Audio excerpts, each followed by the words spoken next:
बहुत सारी धाराएं लगी हैं बेस्ड ऑन मल्टीपल वीडियोस।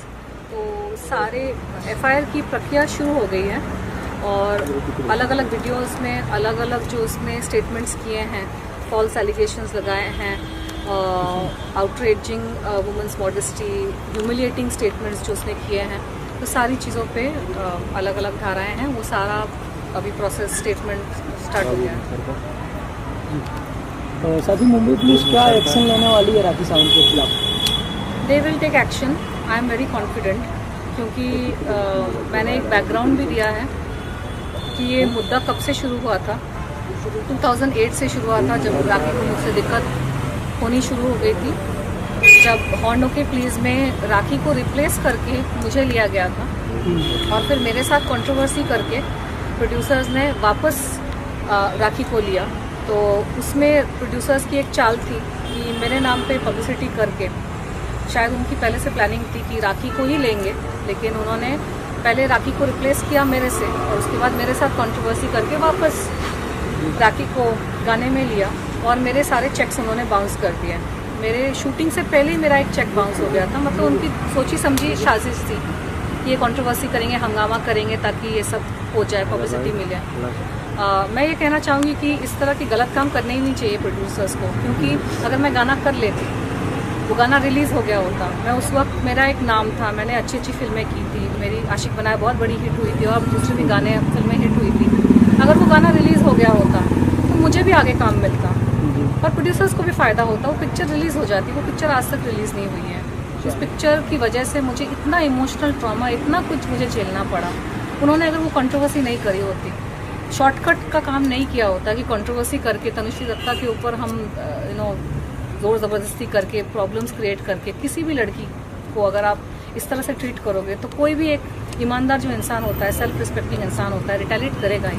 आप किसी को परेशान कर रहे हो, वो चुपचाप कैसे कोई कुछ चीज़ें ना सहनशीलता के बाहर होती हैं और कुछ आदमी ऐसे होते हैं जिनकी हरकतें आप नहीं झेल सकते।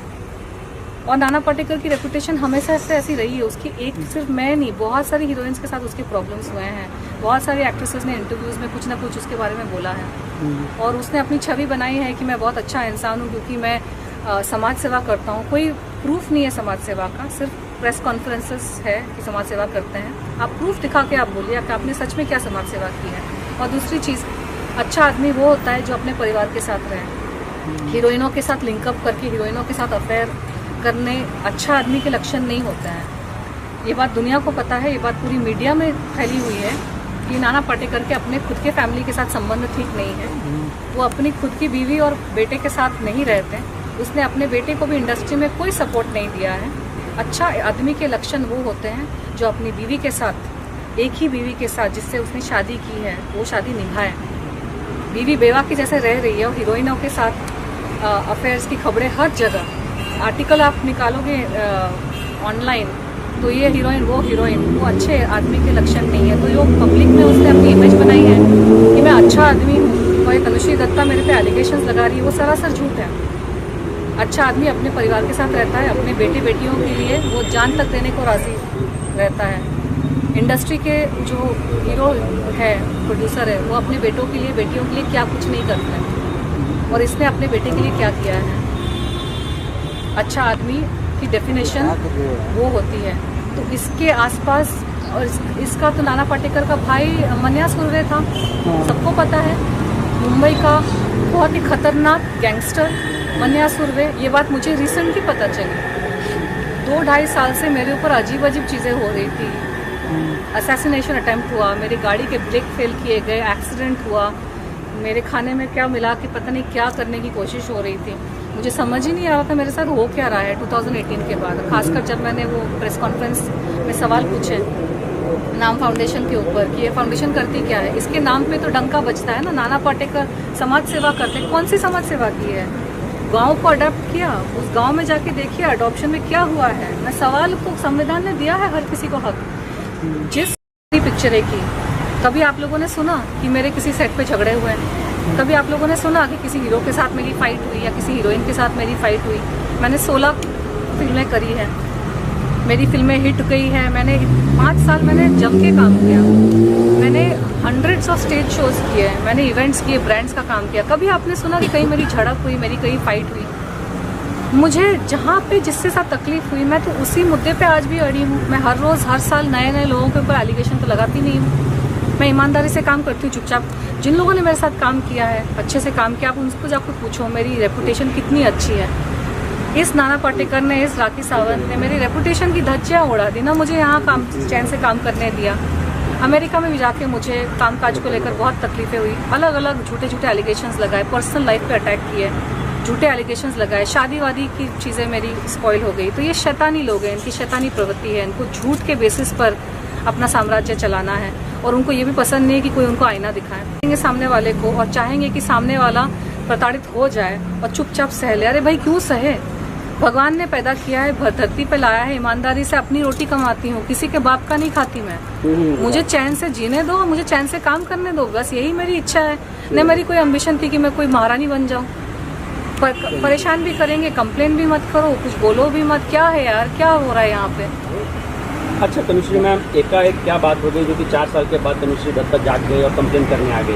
इसके पहले क्यों नहीं कंप्लेन की नाना पाटेकर के खिलाफ इस तरह की? नहीं, जागने की बात नहीं है। नाना पाटेकर के खिलाफ तो 2018 में कंप्लेन मेरी दर्ज हो गई थी। तो ये नाना पाटेकर को लेकर, मूवी को लेकर, हाँ, ये जो कंप्लेन जो है ये राखी सावंत पे, राखी सावंत का ये कंप्लेन है। नाना पाटेकर का कंप्लेन 2008 में भी दर्ज हुआ था, FIR, जिसमें पुलिस ने कार्यवाही की नहीं थी और पुलिस ने उसको ठीक से किया नहीं था। इसलिए 2018 में वापस से मैंने उस चीज़ को किया और वहाँ पे भी प्रेशर में आके बहुत मेरे विटनेसेस को डराया धमकाया गया और विटनेसेस को यहाँ वहाँ किया गया।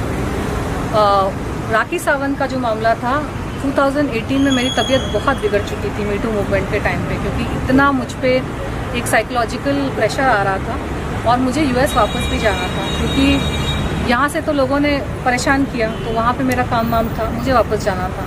तो अब जब मैं वापस आई हूँ और अब मेरे पास वक्त है, क्योंकि आप समझ सकते हैं कि मुझे तो देखने वाला कोई नहीं है ना, मेरे आगे पीछे कोई नहीं मुझे देखने वाला, तो मुझे तो अपनी रोजी रोटी कमानी पड़ेगी ना।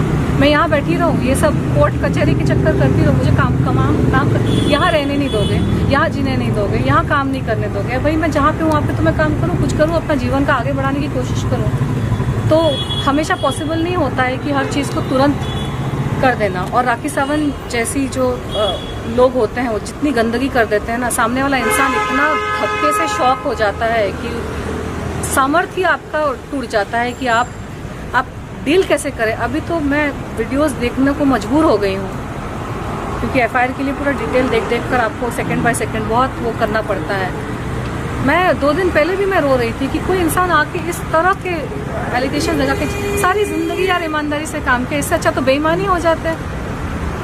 क्यों ईमानदार रहे कोई इस देश में? क्यों कोई तरीके से रहे? जब चोर उच्चकों को इज्जत देते हैं, चोर उच्चकों के सामने दुनिया अगर झुकती है, झूठे लोगों का बोलबाला है, कोई भी आके कुछ भी करके चला जाएगा, तो हम क्यों ईमानदार रहे? हम भी झूठे बन जाते हैं, हम भी बेईमान बन जाते हैं, हम भी चोर उच्चके बन जाते हैं, हम भी डकैत बन जाते हैं। और उस तरह के लोगों को ही संविधान प्रोटेक्ट करेगा।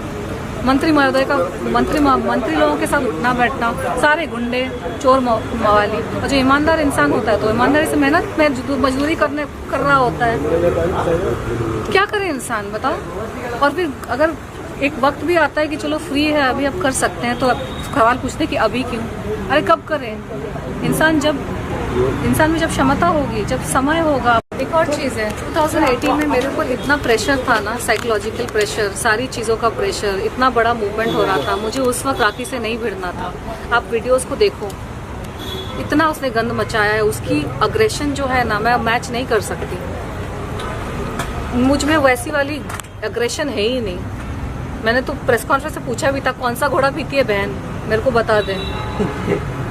इतना लड़ने की जो उसमें अग्रेशन है, हर रोज तो ओशिवारा पुलिस थाने में आके उसके हर साल हस्बैंड को जेल भिजवाना, ये कैसे करती है?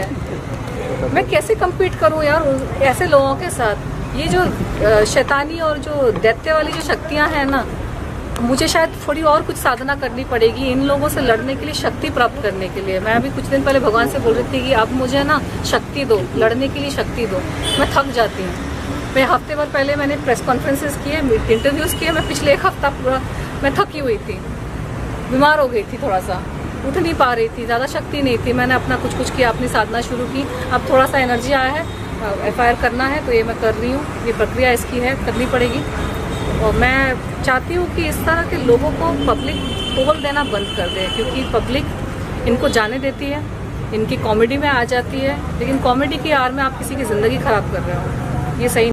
तनुश्री जी के बारे में मीडिया में, न्यूज़ चैनल में जो बोला गया है, उनके बारे में अभद्र भाषा में जो अश्लील जो वक्तव्य किया गया है, उसके बारे में हमने शिकायत दर्ज की है। उसकी अभी सब प्रक्रिया चालू है। अभी हम सारा डिटेल अभी डिस्क्लोज नहीं कर सकते, क्या हो रहा है, क्या नहीं हो रहा है। सारे वीडियोज़ वगैरह हमने आज जमा किए, उसका पंचनामा हो चुका है वीडियोज़ का, और वो सारे वीडियोज़ हमने पुलिस स्टेशन में जमा किए हैं और ये प्रक्रिया चालू है, अभी जारी है, कल तक जारी रहेगी। और कल आपको इसके बारे में फाइनल जो FIR के बारे में कल आपको जानकारी मिल जाएगी। चलो, थैंक यू। मैं एक बात कहना चाहती हूँ, बहुत सारे लोग ना मेरे पे एलिगेशन लगाते हैं, मीडिया पब्लिसिटी।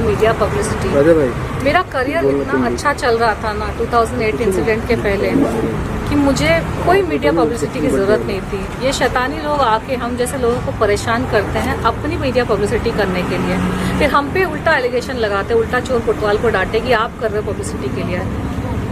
किसी इंसान को क्या हक नहीं है अपनी हक की लड़ाई लड़ने का? आप कुछ भी मुझे बोल के चले जाओगे, आप कैसे भी मेरे साथ बर्ताव करके चले जाओगे, मैं रिटेलिएट नहीं कर सकती हूँ। और जब कोई रिटेलिएट करेगा तो उस पर उल्टा एलिगेशन लगाओ कि मीडिया पब्लिसिटी। मुझे ज़रूरत है मीडिया पब्लिसिटी की। मैं अगर काम कर लूँगी ना, स्क्रीन पे आ जाऊँगी, वो 10,000 कंट्रोवर्सीज के ज़्यादा उससे मुझे पब्लिसिटी मिलेगी। अगर वो हॉर्नों के पीछे गाना उन्होंने मुझे शूट करने दिया होता सुकून से, शांति से, बिना परेशान किए हुए, उस गाने से मुझे ज़्यादा पब्लिसिटी मिलती, उस गाने से मुझे आगे भी काम मिलता।